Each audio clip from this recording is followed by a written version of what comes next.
Heyo guys, Victorcax here. To the uninitiated eye, Asphalt 9 can be quite bewildering to watch thanks to its fast-paced action and impressive amount of environmental destruction. But there certainly is a method to its madness, and its most dedicated players have honed that craft into an art form. I've caught up with RPM Choco to understand the tricks of the trade that one needs to learn in order to be fast in Asphalt 9. Hello ladies and gentlemen, and welcome to the show. Right now we're watching this run that RPM A Union did during the first week of the qualifiers. I have got RPM Choco here at the show with us. So RPM Choco, what can you tell us about A Union's run here in New York? He's already doing very well. He's keeping his speed over 400 like every time. And we just saw that him going to the left route. You can go low and get extra speed when the car bounces at the corner.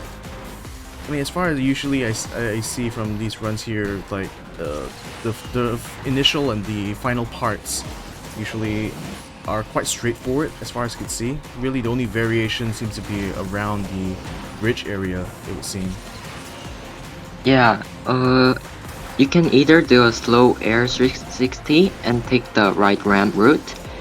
This saves a lot of frames, but it is pretty risky and could ruin the whole start.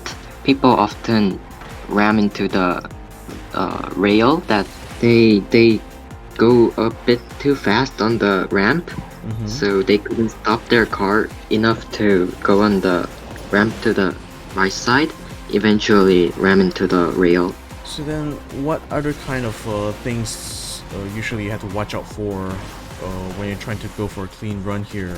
I mean, I realize that most of the time you're really trying to chain together enough of the boost in order to get a good combo out of your nitro.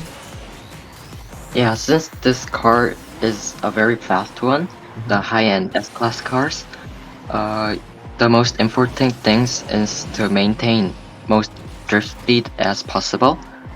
So there are two techniques that we haven't seen this spring season that we can do with fast cars, and these are called punch drifting and floaty drifting. Okay, could you elaborate a little bit about what are these techniques then?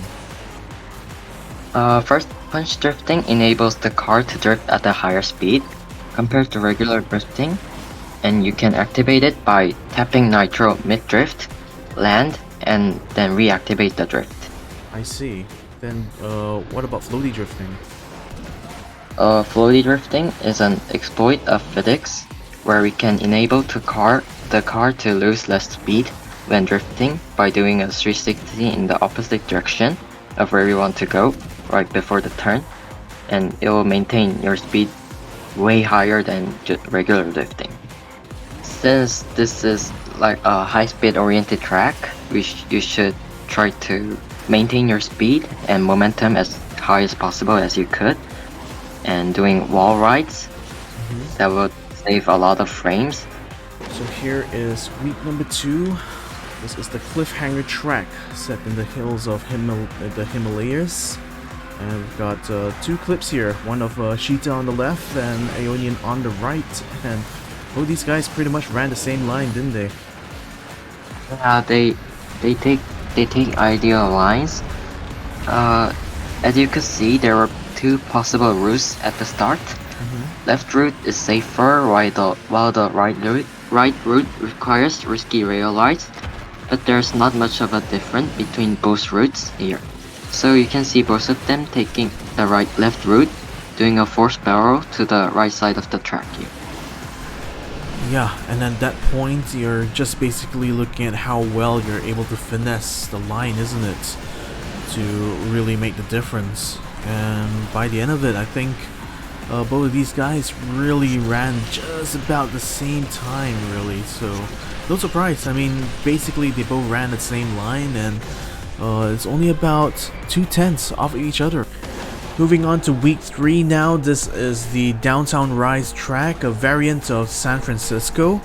What can you tell us about tackling this track in particular?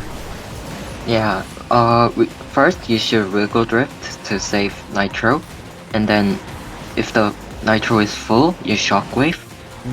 Getting low at the second big ramp, it will make easier to execute the S-curve, but it is pretty hard to not touch the both sides of the walls. Once you enter the train section, if you had nailed everything perfectly in the start, you'll have an angle to go between the right side of the train. But this is very challenging even for the best players, since nailing everything is hard. And since both couldn't find the right angle, so they take the left between the trains, drift, and use nitro to execute the rough terrain. So this is the Auckland Track. This is actually a newer track, isn't it? Yeah, this is actually a new map. At the time players got this round, it had only been a week or so after the update was released. So we were trying to spend lots of time finding the best routes and trajectories. And as for the Bugatti Divo, which is the car used right now, since it is not the best when it comes to corners because of its wide drifting radius and bounciness, even after the fixed game update to the car, it would have been more challenging to make a perfect lap for players. The Divo is still a high mid-tier S-class car, a bit slow for its rank, but is fairly agile with good acceleration and nitro duration. You can see both players try to take the tightest racing line across the map, avoiding terrain sections to avoid speed loss, and also using punch drifting introduced previously at corners to maintain the highest speed possible. Right, and that should do it for this video.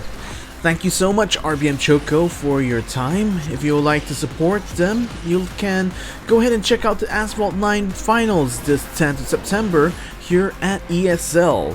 For more information about how to participate in the next qualifiers, do check out the links down below.